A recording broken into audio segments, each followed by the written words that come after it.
favourite thing about Hastings is the beach. Well, I don't like the beach. We moved here 24 years ago. I moved here about 6 months ago. Just over a year ago. I've lived here 12 years. I am born and bred in Hastings. Since I moved here, I've started singing, playing a band. I'm in a band myself. There's the events, there's the music, there is so much to do here. People in Hastings dress up at the drop of a hat. One blot on our horizons, what's being done to the pier at the moment. I think the pier's great. When it first opened, I thought they hadn't finished it. Golden covered nonsense. I really love it. Hastings is a pearl that comes with its own grit. Mark Steele's in town. Thank you very much. Thank you so much, and welcome to Mark Steele's in Town, which this week comes from the seaside town of Hastings, a wholesome village of Franciscan monks. It's a welcoming town, which is why you have an affectionate name for people who move here. Filth, which stands for Failed in London, Try Hastings, and it's such a... The warmth just oozes out, and it's a pity you weren't quite so robust in repelling newcomers 950 years ago, but... Everything. This is a town known for looking forwards. It's not like these places that make a big thing about some incident associated with the town way back in the past. There's the odd sign saying 1066 country on every road for 8 miles every 25 yards. There's a 1066 jazz club where I suppose they improvise their sensation of getting an arrow in the eye on a trumpet. There's a 1066 Citizens Advice Centre, 1066 Waxing for Men, a 1066 Psychotherapist. These are all true. 1066 Stress Management Centre, and a 1066 Bakery, and a 1066 Veterinary Centre. I'm afraid there's nothing we can do for Mr. Fluffles. There are over 70 companies called 1066, including a builder called William the Concreter. The tourist slogan is Visit 1066 Country, because you're proud of the fact that when a bunch of bandits came over and killed our king and made us pay everything we had in taxes and murdered half of us, that was here where that happened. So where better for fish and chips and to enjoy yourself with a gentle stroll next to a pier owned by someone you all hate. But there are plenty of other wonderful tourist attractions, like your funicular railway. Only £3 a ride, and it goes as high as 3 flights of stairs.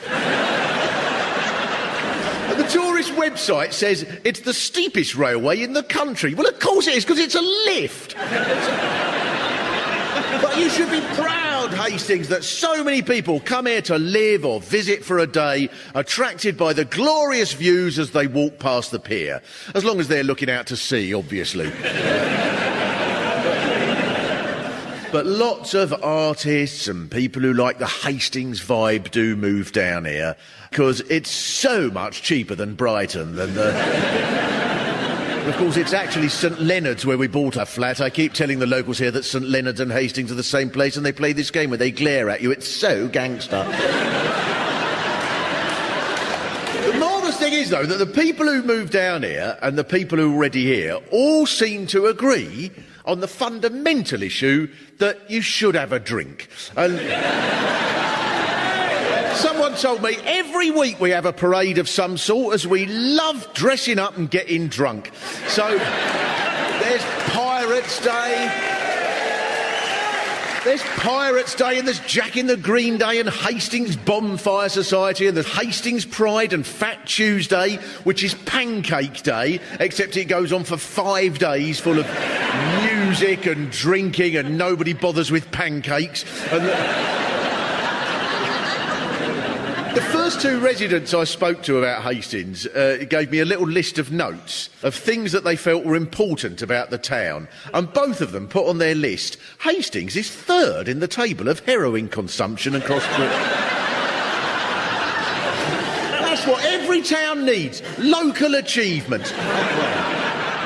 And this place is truly historical because of William the Conqueror. But it was also one of the Cinque Ports given special treatment for centuries in return for being one of the towns responsible for defending Britain against the French. And you were lucky to get that, weren't you? Now, the history of the country, the whole of Britain is alive in every corner here. So it's touching that when I ask people here what they're proud of in the town, one of the most common answers was Bottle Alley. And you say things like, that's got history. I lost my virginity up there. And they've installed a light show in there. You've all seen the light show. It's brilliant, that. I mean, I think that's a smart thing to do when the main reason anyone's there is they've gone, let's have a bunk up where no one can possibly see us. But a concrete underpass beneath the prom, and it is wonderfully multi-sensory experience. The swirling lights contrasting with the pebbles, merging into the dramatic sunset, the gentle lapping of the waves, and a soothing, overwhelming stench of urine. I'm sure you all know the segments of coloured glass inserted into the wall in Bottle Alley were made from 15 tonnes of broken bottles, which were collected following one session in the Lord Nelson. Occasionally, just occasionally, there's a little bit of tension in Hastings, such as the protest about the opening of the Jerwood Art Gallery. Now, as far as I can make out, some people objected to the art gallery because they don't think there should be an art gallery. The BBC website reported residents built a model of the art gallery which they cast into flames as they vented their anger at the plan. Other people might take the attitude that if you don't want to visit an art gallery, you just don't go. But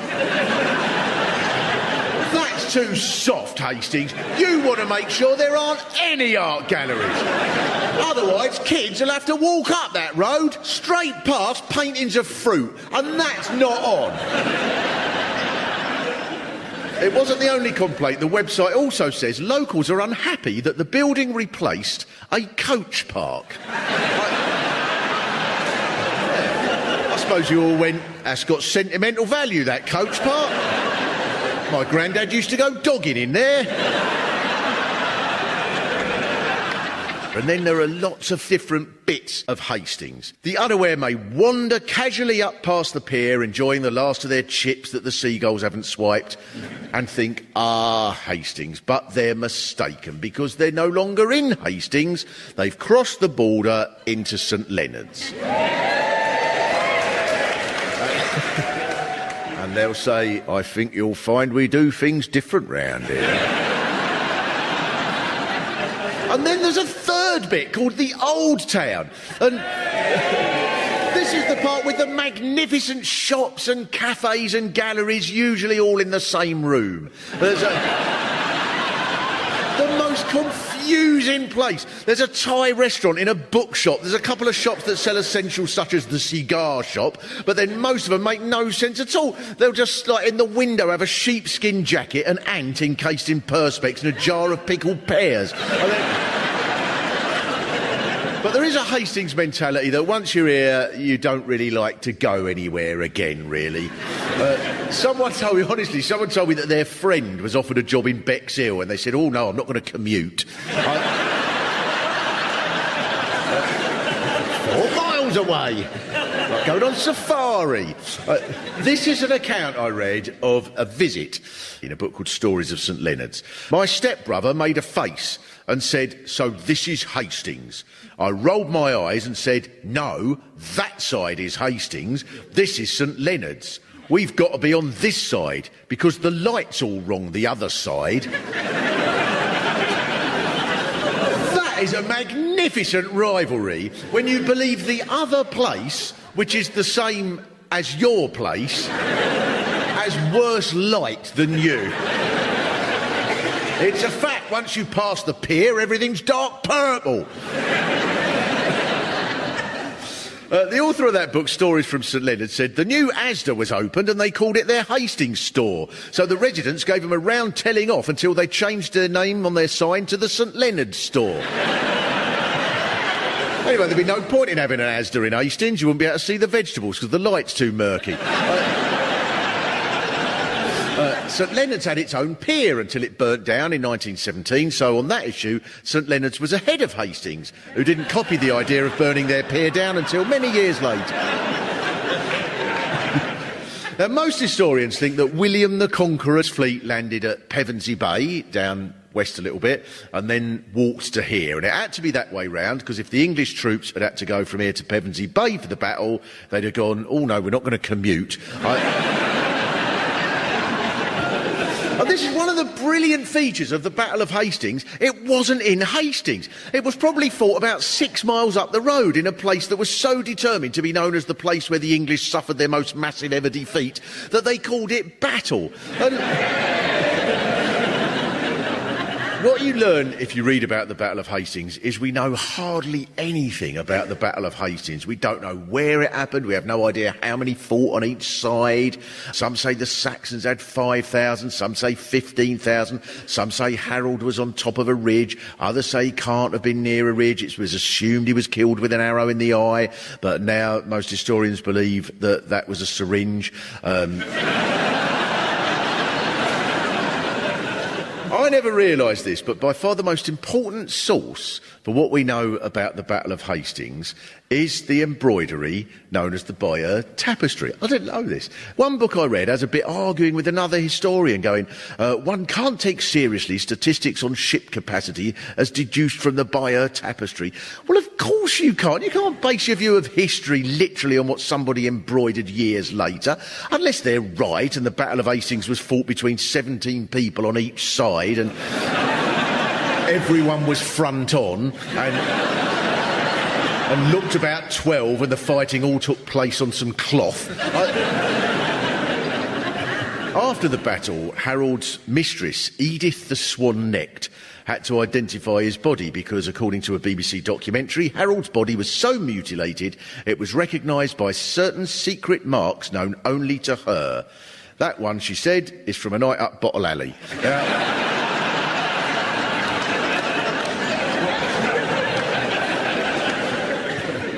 It's marvellous how much you respect your part in history. Not only do you appreciate the solemn nature of the Norman invasion, you're equally sombre about the role of piracy in this town. Because pirates controlled the seas off the coast here, they carried out unspeakable acts, and you honour that every year on Pirates' Day by dressing up in false beards and drinking until you're sick outside Costa Coffee.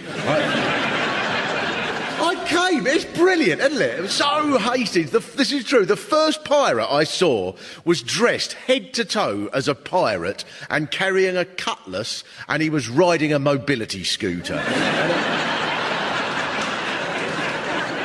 It wasn't even his. He just jumped on board and made them walk off the back. This was reported in the Hastings Online Times.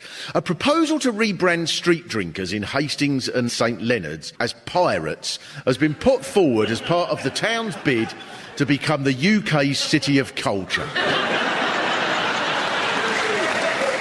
The idea would see street drinkers issued with bandanas, eye patches, striped T-shirts and stuffed parrots in an effort to gentrify the town. Now, it turned out this was on April Fool's Day and it was a joke, right? But the thing is, Hastings is the only place where this would fool people because it does seem perfectly plausible.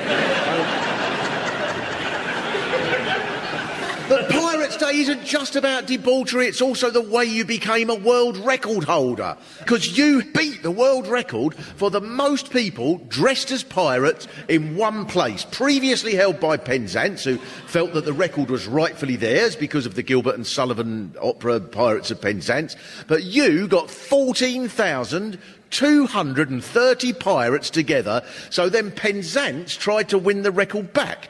But, according to the Daily Telegraph, an attempt by Penzance to beat the world record failed after one group accidentally stayed in the pub and missed the count.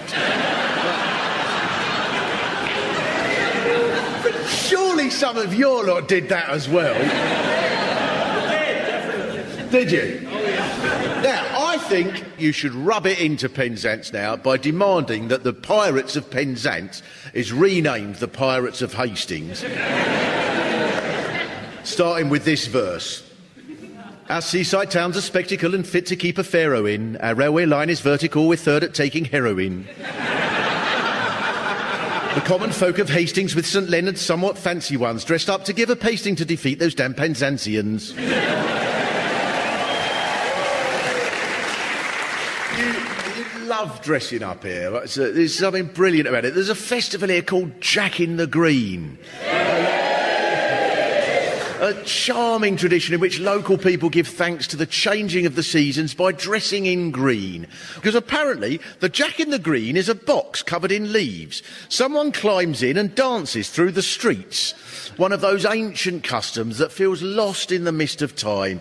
And according to the official Jack in the Green book that I've got there, it is now 25 years since the revival of the Hastings Jack in the Green in 1983. Painting yourself green, this is what it says right at the time. Painting yourself green is essential. Any part of the anatomy is considered fair game. Backs of bald heads and cleavages are popular, and if someone has their buttocks painted, it's considered to be a high score greening. And then this is the bit I found a bit disturbing. This won Hastings Event of the Year in 2007. That was the best thing to happen here. Oh, yeah, what comes second? Someone bought a banana? So the Jack in the Green suits Hastings. It's fuelled by drink, it's arty, it's not really necessary. But there is an underworld here. It's at the end of the line. No one's going to check up on what you're up to. And it was always like this. This is the sort of thing that's exciting about Hastings. For example, other towns boast celebrities like a newsreader or someone who won a bronze medal at something. But the Hastings Independent list of famous people who lived here had as their number one... Who do you think it was? Alistair Crowley, of course it was. Saying Alistair Crowley, notorious as a traitor, a deviant, a drug fiend and in league with the devil. Obviously, no one's claiming Hastings was to blame for making him like he was. I mean, his interests were fire and heroin and strange ceremonies. He could have come from absolutely anywhere. But this is the thing, your most famous characters are glorious. They're proper Hastings. They're full of adventure, but with an unhinged dark side. Another one, the man who wrote The Ragged-Trousered Philanthropist, Robert Tressel, lived in Hastings. He was a painter and decorator who wrote this famous book every night after work, and it's the tales of a socialist painter and decorator arguing with his workmates in a town called Mugsborough, which is clearly Hastings. And this is honestly something I remember from when I read it a long time ago, which is the painters would get drunk on the way to work. In the morning. And at the time I thought, well, that can't be right. And now I've been here, I think it's very well observed. But you can see why people are attracted to Hastings and why once they're here they very rarely leave. Every pub seems to have a band with someone from Steel Eye Span or who played with Bowie. Now, I went round with Glenn Vaness, who I'm sure many of you know, and everywhere we passed, Glenn would say, see that place? Iggy Pop's guitarist was in there on Wednesday. Barack Obama was in there on Sunday playing the ukulele. So I'd like to introduce Glenn, if I may. Glenn, just run us through some of the pubs where there's bands. Well, on a normal Sunday, you might start at the Jenny, you know, when we saw the Hastingers. Yeah. You might go to Porter's, the Albion, for sure. Without a doubt, the Lord Nelson, my favourite pub. It does seem like everywhere you go, there's everywhere a band. You go, there's a good band. You go up the post office, there'll be a band playing. Yeah, there will be a band. You go to the dentist, and a car mechanic will say, we've done your oil and your brake pads, and we took your radio out and put a saxophonist on your back seat instead. Because he was saying it's a lot of musicians come here because it's a good place to disappear. I've got to tell you this. I went out last night. Glenn said, "You've got to come to me garden. You've got to come to me garden." And I thought, that's a funny request. He said, "Oh, it's marvellous." And I was going around. I thought, "Wow, there's going to be a gnome." And it is extraordinary. It's like Glastonbury down there. Has anyone been to my garden here? It's one of the best venues in the country for music. And on a Tuesday night, I went into the Albion, and then there's a skiffle band playing. And amazing, not only that, but the lead singer in the band also happened to be the landlord of the pub. Bob, is he there? So, are you aware, Bob, that's not usually part of the remit of landlords? That's what we do. A passerby came in and started playing the harmonica with you. Yes, he did, yes. Yeah. Do you know who that was, or was that just... No. So man off the street, yeah. Could you just walk in with anything? Like Pretty much, yeah. Tuba? Why not? Well, one Thursday in February, Royal Philharmonic just came in. But also, you were saying, like, we were talking about sort of the number of homeless people in Hastings. You've got a theory, Glenn, no, everyone seems to think that we've got a problem with homeless people, but they like Hastings so much, they come here. It's not a bad thing, and they get looked after here. You know, we just had one recently. He left a little sign on the pavement and he said, "Thanks for all your help, got the keys to my new home today," which was lovely, you know. And it was because we helped him, you know, because that's Hastings, we're very caring. So the homeless come here, have a good time, you know. So it's quite Wild West. It's the only place where I've been into a bookshop and the owner tried to sell me a bottle of Venezuelan rum. And the Lord Nelson. So we all know the Lord Nelson. This is a fantastic pub. I went there on a Sunday with Glenn, a Sunday lunchtime, and he said it's going to be mad in there. And usually when people say that, it's really not. And I went in there, and there was Django Reinhardt on the jukebox. People were dancing, but to something else entirely. This massive bald bloke came straight up to me, the first thing that happened, and I swear these were his exact words, except for those that I'm not allowed to say. He went, "Oi, this pub is the epicentre nucleus of East Sussex."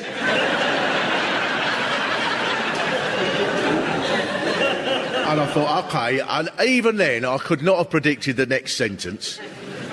Because here, the bar staff will always say, "Don't ask me to get me tits out, because that ain't right."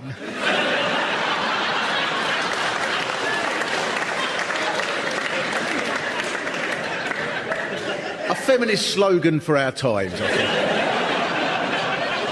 think. And then honestly, he went, "Oh, hang on." And he went backwards in magnificent slow motion, crashed on the floor, face down. No one took the blindest bit of notice. He was making a noise, singing something. I think it was Nirvana, but I really couldn't guarantee it. And then he got up and went, "You never saw that coming, did you?" As Glenn said, there's a big homeless population here, especially on the Hastings side, because it's made worse by all the people who have a house but can't find it because of the light. It all leads me to think that the most Hastings episode of all is what has happened to your pier. The whole point of a pier is it's just fun, fun, fun. Certainly no pier could ever be at the centre of an economic and political controversy. The pier here has been always controversial from the start, because as soon as there was a plan to build a Hastings pier, a rival plan was formed to build one in St Leonard's instead. Then the St Leonard's pier burnt down during the war, and the Hastings pier became a major venue until it was damaged by storms, and then in 2010 it burnt down again. So both the piers burnt down, and one of them burnt down twice. You do like a fire. This is where it all gets murky, because recently there was a £12 million grant to save the pier, and then a fund set up in the town that raised £500,000 towards buying the pier. But then it was sold for only £100,000 to Sheikh Abid Gulzar. So are we all fans of the Sheikh? This may be controversial. I had quite a nice cup of tea on the pier from a golden teapot in the shape of an elephant. Honestly, you get tea in a golden, because he likes everything to be gold. He's got a gold golf buggy thing on there, hasn't he? Everything gold. And the lad who served me said, you can have a golden teapot, but you have to stay inside because people have been running off with them. So let me take this opportunity to ask who's got one. Go on. Are you trying to get your money back one teapot at a time? I love this about Hastings. I love that the local council offered Hastings Castle to English heritage, but they didn't want it. But television was invented here. John Logie Baird was living here when he invented television. There's a statue of a giant winkle. Not everyone's got that. The World Crazy Golf Championships are here. One boast on the tourist website is you had the world's first underground car park. I think it's a compliment that so many people want to come here, and that the ones who do are all a little bit damaged. And in a way, even William the Conqueror may have come here for reasons that most people have missed, because apparently, and historians seem to agree on this, I quote, in 1087, William put himself on a diet. He told his staff he would eat no more but lie in bed and drink alcohol. He knew he'd fit in. You're not going to get the people coming here who are going to go, we just want to spend the rest of our days quietly looking out to sea and doing nothing. We're 32 now, we've had enough excitement. So I will leave you, Hastings, with the scene that illustrates the spirit of your inventive, artistic and anarchic town where Britain began, a chapter of the inspiring book about working life, The Ragged-Trousered Philanthropist. This is one of my favourite bits from the book. Thank you very much. I'll leave you this bit. The decorator Owen looked with horror at his wage packet and exclaimed, is that all we get? We painted the whole town green and he gives us no more than a penny per buttock. I've been offered threepence, said his friend Scarpy, for a skilled job. A rich man from Egypt has bought the Bayeux tapestry and wants me to paint it gold. It's the people who come here from outside that spoil things, said Scarpy. We call them the sheiks here in towns. But they didn't seem to mind. They relaxed at the 1066 Health Spa and went to a shop that sold paintbrushes and ukuleles and started a band.